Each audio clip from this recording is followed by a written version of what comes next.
जय श्री कृष्णा बच्चों, आप पढ़ रहे हैं हिंदी कक्षा 4 पाठ 5। आज हम प्रश्न संख्या 16, 17, 18 को हल करेंगे। इससे पहले के प्रश्न आपको समझा चुकी हूँ। उम्मीद करती हूँ कि वो आपको अच्छे से समझ में आए होंगे।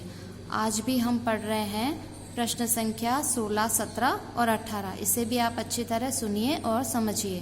प्रश्न संख्या 16 है, दशहरे के दिन शमी वृक्ष की पूजा करने के पीछे क्या धारणा है।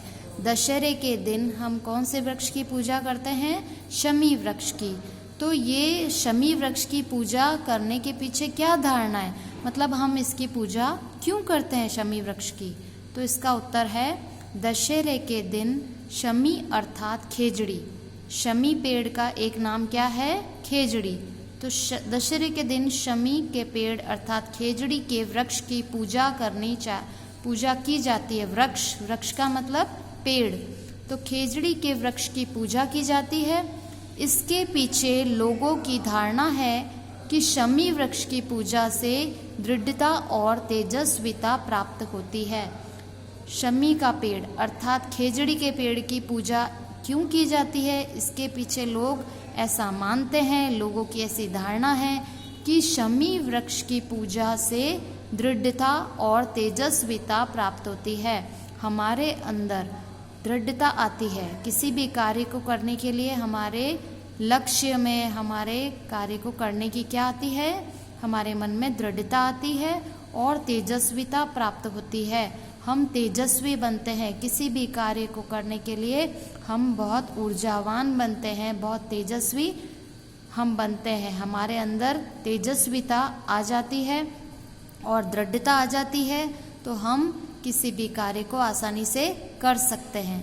तो लोगों की यह धारणा है कि अगर हम शमी वृक्ष की पूजा करेंगे तो हमारे अंदर तेजस्विता और दृढ़ता और तेजस्विता हमें प्राप्त होगी।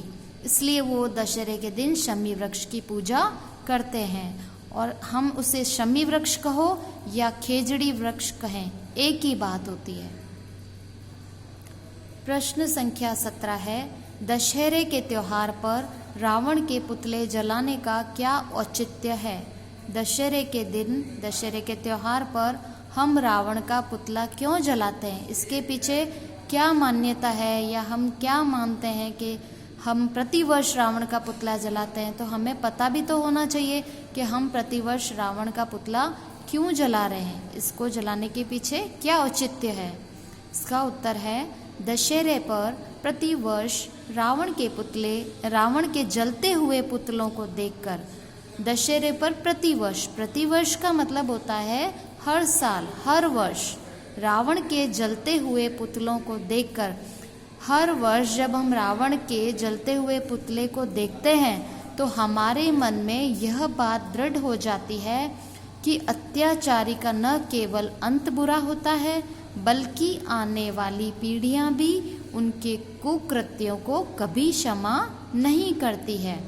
जब हम दशहरे पर प्रतिवर्ष, हर वर्ष रावण का जलता हुआ पुतला देखते हैं तो हमारे मन में यह बात दृढ़ हो जाती है कि अत्याचारी का न केवल अंत बुरा होता है। जो अत्याचारी व्यक्ति होता है ना, अत्याचारी कौन? जो दूसरों पर अत्याचार करता है। तो अत्याचारी का न केवल अंत बुरा होता है, बल्कि आने वाली पीढ़ियां भी उनके कुकृत्यों को क्षमा नहीं करती। अंत यानी जब उनकी मृत्यु आती है तो उनका अंत भी कैसा होता है? बुरा, क्योंकि उन्होंने सारी जिंदगी अत्याचार किया होता है लोगों पर, तो फिर उनका अंत भी कैसा होगा? बुरा। जो बुरा करते हैं उसका अंत हमेशा बुरा ही होता है, बल्कि आने वाली पीढ़ियां भी उनके कुकृत्यों को कभी क्षमा नहीं करती हैं। जो अत्याचारी व्यक्ति होते हैं उनका अंत तो बुरा होता ही है, लेकिन जो आने वाली पीढ़ियां, जैसे हम जैसे लोग हैं, हमने तो उस समय हम नहीं थे, लेकिन आज भी हम उस घटना को जब याद करते हैं तो हम उनके कुकृत्यों को कभी क्षमा नहीं करेंगे। कुकृत्य मतलब गलत कार्य, जो उन्होंने श्री राम जी की पत्नी सीता जी का हरण किया था और उनको लंका में ले जाकर वहाँ पे बिठा दिया था और रावण जी ने उनसे श्री राम जी ने उनसे बहुत बार कहा था कि हम ये युद्ध अभी भी टल सकता है, हम ये युद्ध नहीं करेंगे, आप सीता जी को ससम्मान वापस भेज दीजिए। लेकिन रावण ने उनकी बात को नहीं माना, तो उनके बीच क्या हुआ? युद्ध हुआ। तो सत्य की राह पे कौन थे? श्री राम जी, और गलत राह पे कौन थे? रावण। तो रावण ने गलत काम किया था, इसलिए वो क्या है? कुकृत्य। गलत कार्यों को हम क्या कहते हैं? कुकृत्य। तो उनके इन गलत कामों को आने वाली पीढ़ियां कभी भी क्षमा नहीं करती है। तो दशहरे पर रावण के पुतले जलाने का क्या औचित्य है? दशहरे पर प्रतिवर्ष रावण के जलते हुए पुतले को देखकर हमारे मन में यह बात दृढ़ हो जाती है। दृढ़ हो जाती है मतलब ये बात पक्की हो जाती है कि अत्याचारी का न केवल अंत बुरा होता है, बल्कि आने वाली पीढ़ियां भी उनके कुकृत्यों को कभी क्षमा नहीं करती है। प्रश्न संख्या 18, दशहरा पाठ से क्या शिक्षा मिलती है? दशहरा पाठ आपने पढ़ लिया, आपने समझ लिया, तो इस पाठ से आपको क्या शिक्षा मिली? तो दशहरा पाठ से यह शिक्षा मिलती है कि इस दिन श्री राम ने अन्यायी और दुष्ट रावण पर विजय पाई थी। इस दिन श्री राम ने अन्यायी और दुष्ट रावण कैसा था? अन्यायी, उसने अन्याय किया था, वो बहुत दुष्ट था। तो ऐसे रावण पर उन्होंने विजय पाई थी। विजय पाना यानी जीत हासिल करना।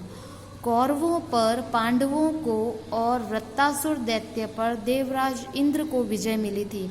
कौरवों पर किसने विजय पाई थी? पांडवों ने। कौरव पांडव वैसे तो दोनों भाई थे, लेकिन फिर भी अपने अधिकार के लिए दोनों लड़ रहे थे। तो कौरव और पांडव, तो न्याय संगत कौन थे? पांडव, और गलत कौन थे? कौरव। तो कौरवों पर पांडवों को और वृत्तासुर दैत्य पर, वृत्तासुर दैत्य कौन होता है? राक्षस। तो वृत्तासुर नाम का जो राक्षस था उस पर देवराज इंद्र को विजय मिली थी। इस प्रकार इस त्योहार से अन्याय पर न्याय की, असत्य पर सत्य की और अधर्म पर धर्म की विजय की सीख मिलती है। जो कोई अत्याचार या कुकृत्य करता है उसका विनाश अवश्य होता है। तो दशहरा पाठ से क्या शिक्षा मिली? कि श्री राम जी ने अन्यायी और दुष्ट रावण पर विजय प्राप्त की थी। क्या मिली थी? उनको जीत मिली थी। कौरवों पर किसको जीत मिली? पांडवों को। और वृत्तासुर नामक राक्षस से उस पर किसको जीत मिली? देवराज इंद्र को। सबको जो सत्य की राह पे थे, जो सच बोल रहे थे, उनको क्या मिली? जो धर्म की राह पे थे उनको क्या मिली? विजय मिली, जीत मिली। इस प्रकार इस त्योहार से अन्याय पर न्याय की, असत्य पर सत्य की और अधर्म पर धर्म की विजय की सीख मिलती है। अधर्म यानी सीता जी का पत्नी राम जी की पत्नी सीता जी को रावण ने हरण कर लिया था। ये क्या था? अधर्म। किसी दूसरे की पत्नी का हरण करना क्या होता है? अधर्म। तो रावण ने क्या किया था? अधर्म, और उस पर धर्म की विजय की सीख मिलती है। जो कोई अत्याचार या कुकृत्य करता है उसका क्या होता है? विनाश। आपने देखा है कि रावण का विनाश हुआ था, राम जी ने रावण को मारा था, और आज भी हम उनके कुकृत्य को, गलत कार्य को कभी क्षमा नहीं कर पाते हैं, और उनका क्या हुआ था? विनाश हुआ था, और आज भी हम उनको क्षमा नहीं कर पाते हैं। इसलिए हमें कभी भी असत्य की राह पर नहीं चलना चाहिए, हमेशा सत्य बोलना चाहिए, और हमें हमेशा धर्म की राह पर ही चलना चाहिए। तो हमारा अंत भी अच्छा होगा और परमात्मा की कृपा हमें प्राप्त होगी।